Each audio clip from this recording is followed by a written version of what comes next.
Talking Grief podcast. I'm your host, Rainbow Tomes, and in every episode we explore how grief touches our lives at home, at work and beyond. Today's guest is Simon Blake, CEO of Stonewall. Welcome, Simon. Thank you very much for having me. Gosh. So, you have a book. I would love to hear more about it.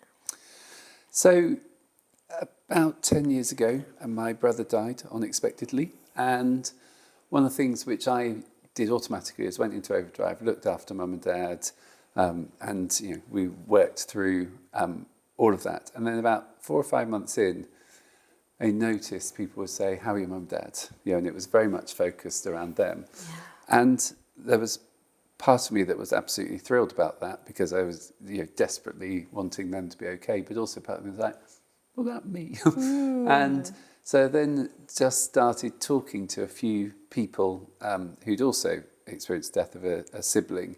And they said similarly, that so often it had been about other people. And so on holiday, sat by the pool, not doing much, and I'd read a book called The Idea in You by a guy called Alex Pello.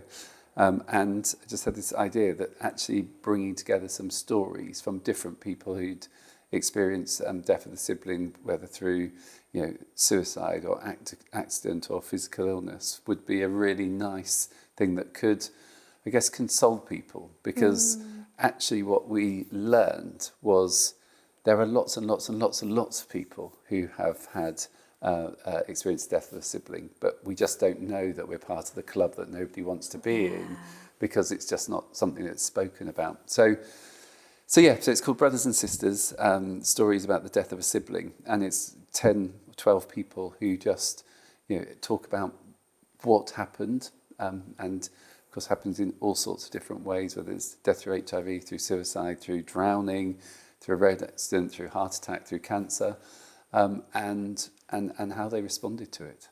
Wow. So your book brought a community of people together, created a community of people essentially that were kind of alone, I guess, in what they're dealing with.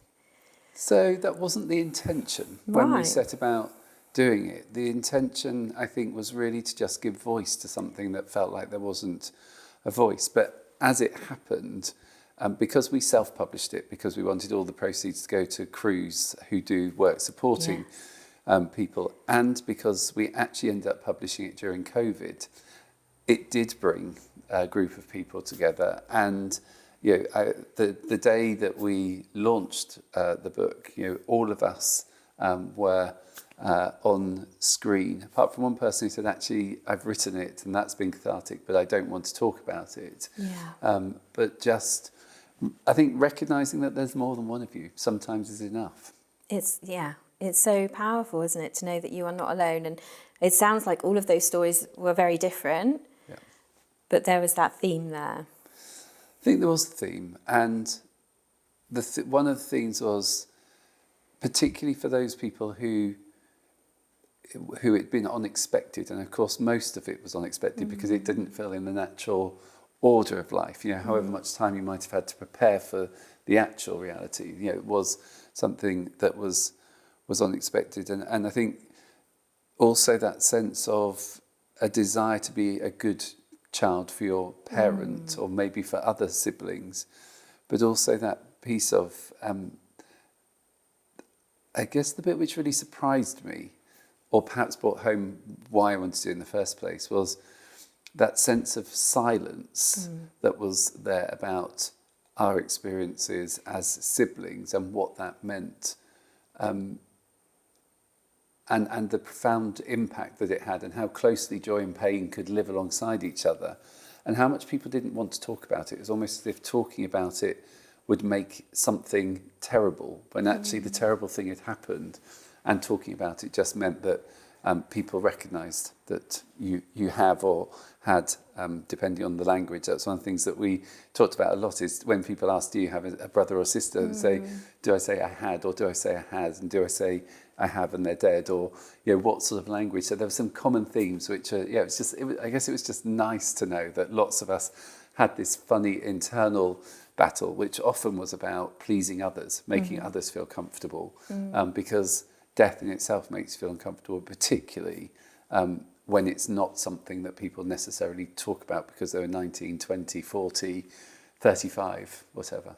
Yeah. So that coming together, sharing those experiences, and I've read a lot around the witnessing of grief, witnessing those experiences and sharing those experiences. And a lot of people that I work with kind of talk about how someone might die, but their relationship with that person can continue. I don't know what your thoughts are on that. Yeah, I think they have to continue. There's a saying, isn't there, which is, people die twice, once when they die and once when you stop talking about them. And I guess, since Andrew died, so he died 10 years ago, and then Mum died 5 years after that, and then Dad died about a year ago. And that sense of needing to keep the story alive is actually something which felt incredibly important to us when Andrew first died, but also, when Mum died, I would make sure that we did with Dad some of the things which we used to do with Mum. So we grew up in Cornwall, and Dad would go and we'd go to the coast, and for him, he went to the place where where we last went when Mum was alive, and where we put her ashes, and he used to go there every Sunday. It was his church in a way, and it was that sort of routine. So I think it's an interesting word to witness, because that sounds as though it's other people witnessing it, and maybe that is something which is important, because in doing so you learn and you pass on traditions and you help people to cope with it. But certainly honouring it feels incredibly important. But when Mum was dying, I did. I mean, it was during COVID, and I was really lucky that I was able to go and live. Bizarre. I was in my childhood bed, and Mum and Dad were in the room that they'd been in, the house where I grew up with my brother. But I wrote about it, and so I wrote about it as it was happening. What are the things which are happening, and how do you do it? Because again, that sense of most of us don't know enough about it, I think is the honest sort of answer. I had no idea, what it would be like or feel like to lose a brother, or lose a mum, lose dad. I always think it's a slightly peculiar word for them to have died.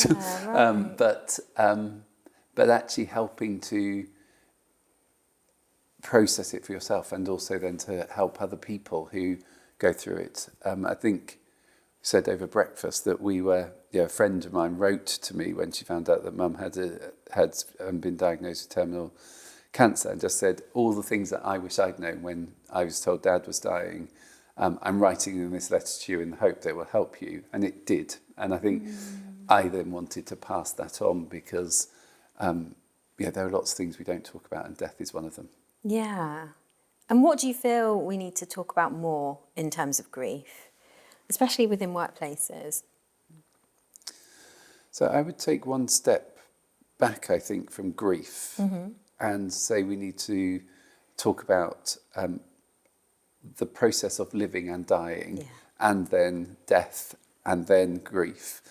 Because I think if we don't talk about the fact that people die and how they die and what happens as they die, then we're going to find it very difficult to support people when they're grieving for it. And we often think about the grief being after somebody dies, when actually we might well experience it well before they die. So certainly, I think some of the strongest emotions, I don't know that I would call them grief, but some of the strongest emotions that I felt were when Mum was well, but we knew that she was dying, and then when she lost cognition. So she was in the last couple of weeks, didn't know really who we were, but would then be able to intuitively, when she was subconscious, or if she'd had morphine, would connect back to us.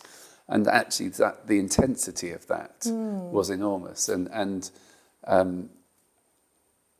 then actually, when she died, it was a bit of a relief. And we're not supposed to say that sort of thing, And so again, it's it's how do you find a way to talk about the things which are happening, and how do you enjoy the intensity of those moments and those experiences and the gifts that you're given in some of those periods. So I guess take that then into work.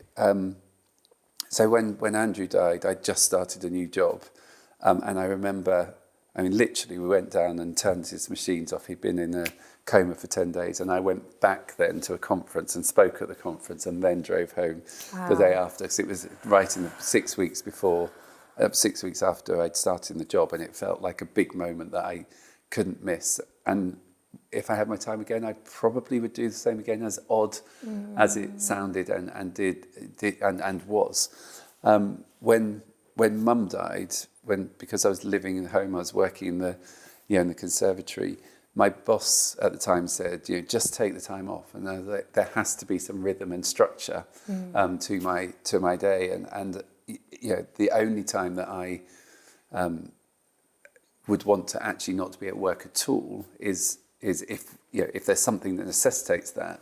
But equally, if you say to me, Simon, you're being too odd, we can't have you here. There are times when I think it is a manager's responsibility. Yes, right. And I didn't have that when Andrew died, because of the nature of the organisation I was in.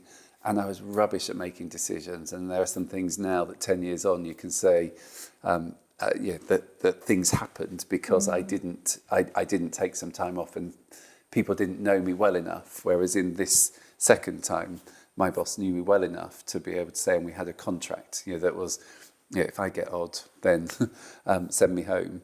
And then when Dad died, that was unexpected, and it was again in a new job. But I knew well enough on the third time round that I needed to say to somebody, you don't know me very well, but these are the things that I do when I'm not well. Yeah. So send me home, if you need me. Otherwise, I'm going to find ways to work flexibly. So I guess within work, I think all of our conversations about whether it's death, divorce, illness, living with a cancer treatment, getting a new diagnosis of something, having a child, the real issue is not do we know enough about death or enough about grief or enough about living with cancer or what happens if you've got a child who needs extra care and support, but the ability to say, we recognise you, we see you, we hear you. We know that life and work are not two separate things, they exist together.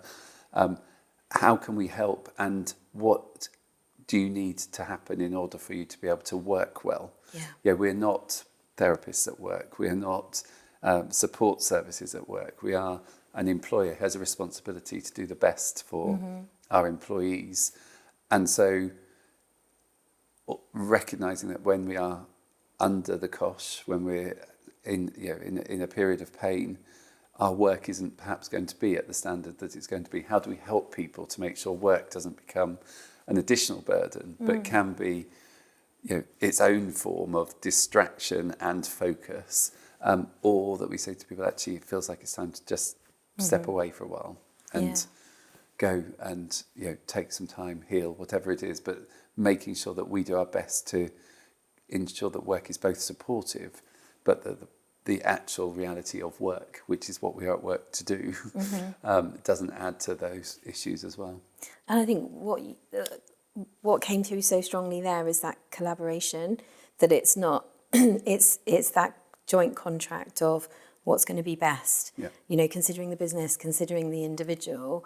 And I think sometimes organisations feel like they just need to make that decision, whereas that involvement, that collaboration is empowering for that individual, and it can change. It's that review, isn't it? It's like, this is what I need now, this could change. And I think that we put so much, we categorise things, don't we? We put things in buckets, and so you can have 2 days off for compassionate leave if it's this close, or 3 days if it's that close, or whatever. Where actually, that collaboration can also be, you've got some annual leave, you can have some extended leave, which can be unpaid. You can use compassionate leave. We can think about how we bundle it together, and that conversation needs to be with with the person about how to do the best for them. So I'm going away after Christmas for 4 weeks. It was a conversation that actually started just after Dad died, because again, I just started a new job. But they said, we think you need to take some time off. And I was like, I don't now. What I need to do now is prepare the funeral. Yes. I need to make sure that I clear the house. I've got to look after my nephew and niece, and I've got to make sure everything's wrapped up. And I've got a new job, which I need to be able to deliver on. And there were some things that we had to do for that. It's like, in a year's time, I'm going to be absolutely knackered and on my knees. So I want to take some time off then. So that is part of having agency, and I'm lucky and have all sorts of privilege to have been able to do that. But those are the sorts of questions which transform the way, and I'll remember the kindness of the conversation then, and the ability for them to listen to me and hear that actually it wasn't right for me to take the time off them, but enabling and facilitating me to think about when it would be. And I hope that that's something that I've done, and certainly know in one of the organisations, somebody who experienced depression and anxiety anyway, when they knew that their parent was going to die, were really struggling at work. And I was like, take time now. We can give you the flexibility to do things in a way which are going to work for you now. Didn't fit any policy, except the policy which I think is the most important one, which is do the best for the people that you've got working with you and for you at that time. And that feels like a really important contract that you can never write down, and everybody will be different. Circumstances will always be different. Yeah. So really listening to what that person needs. And I guess sometimes people might need some help with working out what they need. They may not have that connection, that self-awareness. And like you said, the more you've experienced, the more you've recognised what you need, and to be able to then articulate that to the people that you're working with. Yeah. Well, and also that sometimes when we need what, in the moment when we need it, we can't see. And I think that's the other important bit, isn't it? That we do have in the same way that people, it's not quite the same since COVID, but people would sometimes come into the office with a cold, and sometimes they come into the office and they were going to make everyone else ill as well. And so our job in that moment was to say, you need to go home. And I think the same is true around all sorts of issues connected to our emotions and our mental health, that sometimes people need help to know that actually you need to not be here for yourself, but also for your team. That sometimes we're not lone actors in this, and sometimes for the good of the ability to get work done for an individual themselves and for the team dynamics, you just need to have that conversation and be brave about it, and kind about it. Thank you so much for sharing your personal experience and what can help businesses, organisations, individuals. How do we get a copy of this book? It's on Amazon. Great. It's called Brothers and Sisters, Stories About the Death of a Sibling, and all of the money goes towards Crew's Bereavement, who do brilliant support and care for people who've been bereaved. Excellent. Thank you. Thank you so much for coming along. So, if this episode has resonated with you, please subscribe to our Talking Grief podcast and share it with anyone that you feel might find it helpful. If you need support or resources on grief in the workplace, please visit our website at www.thegriefTherapist.co.uk. Thank you for joining us today, and we'll see you next time.